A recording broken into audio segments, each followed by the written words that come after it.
murmushin ki na sanye raina, fushi in ki kaman na kan kasa sukuni cikin jikina, ki gane yin hakan yakan sa na jikuna.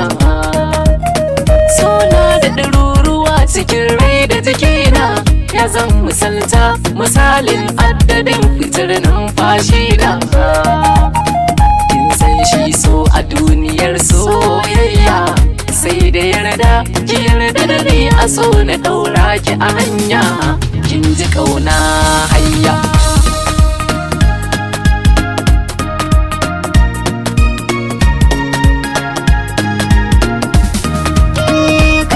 Fitila guda da ke a cikin raina, dare da rana ka gane ko cikin duhu kai zan nuna.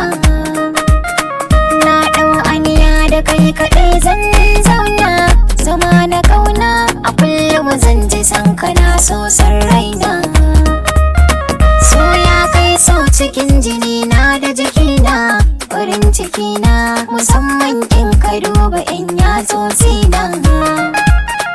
Kai ne ka ziyarci zuciyata haikan, na baka kaina a soyayyar ka na riga na narke, ka ji ƙauna hayya.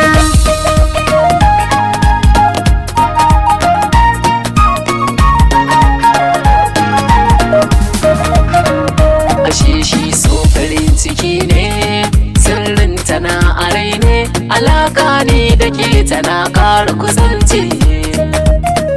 Kulawa kin ga fa'ida ne, yanayin irin na so ne, da soyayya kadai ake gane aminci. Na yarda na ba da rayuwa ta fansarki, ke kirayo saboda na ganki ne nake ƙara zumunci. Zan je ni gidan ku sannadin soyayyar kina a raina, na dan miki zantukan da zai saki sururi irin na kauna.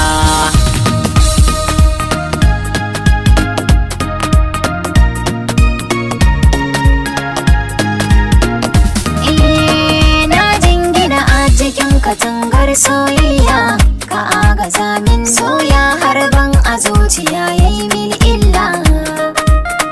Kofar ƙaunar ka na riga na kulle, ina tunanin makullin so a sansanin san ka na wulla. Ka tuna mu zuciyar mu an santa da rauni, ka taimaka min a soyayyar ka karka sanya na yi kwalla.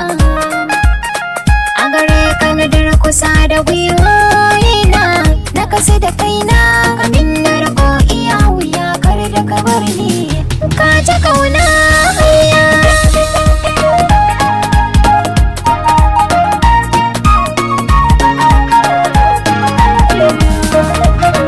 Yau mun nausa a duniyar so, zo a mashi sirrikan so, idan har mun aminta to sai mu himma. Ni dai yau kai kaɗai nake so, ni ma ke nake so, hakika yanayin mu na nuna alama. Soyayya nuni cikin mu har fuskokin mu, mu rayu tare batun so in anayi akan manta hukuma. Mun samu farin ciki akan soyayya marar iyaka, kamar dai yanda zuciyoyin mu ta amsa, muna ta ƙauna hayya.